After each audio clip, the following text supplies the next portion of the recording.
Bonjour à tous, Stéphane, votre tuteur de FLE, de français langue étrangère. Donc là, dans la suite de la série sur la gastronomie, je vais lire plusieurs pages de texte niveau C2 afin de pouvoir d'atteindre ce niveau ou de vous rendre compte ce que cela donne au niveau difficulté de langue. La gastronomie française, héritière des banquets royaux de la Renaissance, s'est structurée au XIXe siècle grâce à des figures comme Auguste Escoffier, qui codifia les techniques culinaires. Si la France est souvent qualifiée de berceau de la haute cuisine, c'est en grande partie grâce à son influence sur les arts de la table en Europe dès le XVIIe siècle. Le repas gastronomique des Français, inscrit à l'UNESCO en 2010, ne se résume pas à des mets raffinés, il incarne un rituel social mêlant convivialité et esthétisme. La dichotomie entre cuisine bourgeoise, riche en sauces, et cuisine paysanne, basée sur le terroir, a longtemps façonné l'identité culinaire hexagonale. Aujourd'hui encore, le guide Michelin, créé en 1900, symbolise l'excellence gastronomique, bien que critiqué pour son conservatisme par certains chefs avant-gardistes. Régionalisme et produits. Le concept de terroir, inextricablement lié au patrimoine viticole, s'étend au fromage, AOP comme le Roquefort, affiné dans les caves humides de l'Aveyron. En Alsace, la choucroute garnie, héritage des échanges germano-français, contraste avec la bouillabaisse marseillaise où le poisson de roche règne en maître. La truffe du Périgord, surnommée diamant noir, illustre le mariage entre la gastronomie et luxe, tandis que le cassoulet toulousain incarne une cuisine robuste et généreuse. Les huîtres de Marennes Oléron, élevées en clair, acquièrent leur goût unique grâce à une algue microscopique, la navicule bleue.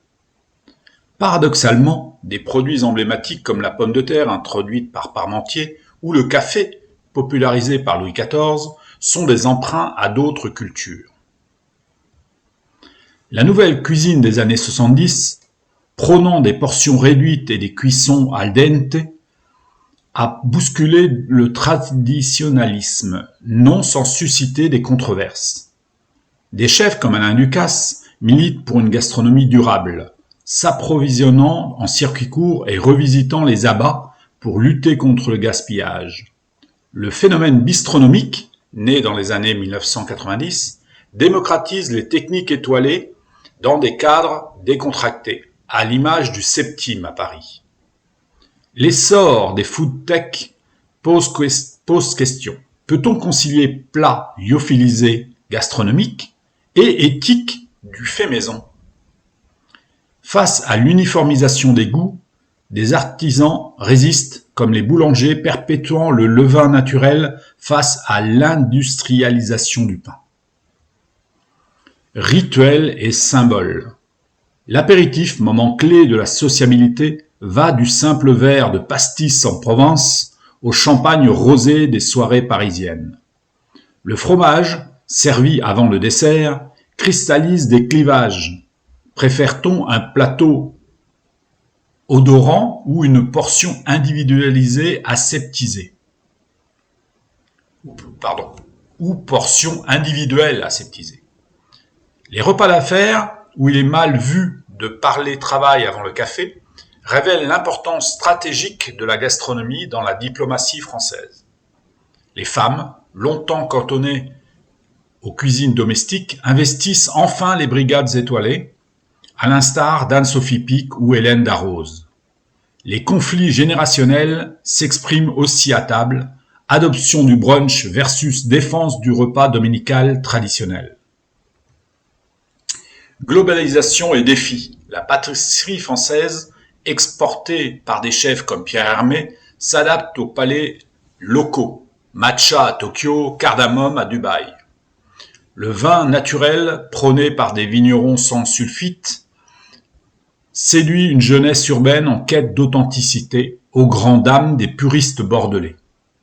La street food revisitée, crêpes au sarrasin bio, burgers au foie gras témoignent d'un désir de concilier tradition et modernité. L'enseignement culinaire, avec des écoles comme Ferrandi, intègre désormais des modules sur les allergies ou le véganisme, reflet d'une société en mutation. Malgré la montée du fast-food, les Français restent attachés aux repas structurés. 89% considèrent encore la cuisine comme un plaisir quotidien. Ceci étant tiré d'une étude du Crédoc de 2022. Spécialité méconnue. Savez-vous que le farci poitevin, terrine de légumes et de porc, est protégé par une confrérie depuis 1963 ? Le kikafars. Le kikafars, oui, je le prononce, je pense peut-être pas très bien. Désolé messieurs les Bretons et mesdames les Bretonnes. Le kikafars breton, proche du pot-au-feu, mais cuit dans un sac de farine, rappelle les influences celtiques. À Lyon, les mâchons, repas matinaux arrosés de Beaujolais, étaient historiquement l'apanage des canuts. Le tian provençal, gratin de légumes cuits dans un plat de terre, illustre l'art d'accommoder les restes avec élégance. Le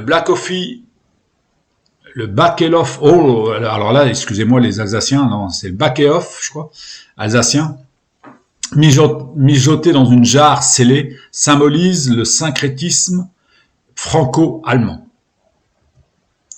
Controverse et paradoxe. L'engouement pour les super aliments, baies de goji, graines de chia, coexiste avec la défense acharnée du beurre AOP. Les McDonald's français, deuxième marché mondial de la chaîne, servent des macarons la durée entre compromis et trahison identitaire. Les critiques fusent comme contre le wokisme culinaire. Faut-il rebaptiser la sauce allemande, devenue sauce hollandaise, pour désamorcer les polémiques ? La chasse au gaspille promue par des applis comme Too Good To Go peine à convaincre dans un pays où 30% du pain est jeté annuellement. Le débat sur la viande, entre défense des élevages artisanaux et montée du flexitarisme, divise jusqu'au plus grand chef. Voici donc les textes C2 terminés. Nous nous retrouvons très vite pour nombre de vidéos sur lesquelles vous pouvez pratiquer, si vous le désirez, le shadowing par exemple. À très bientôt, merci.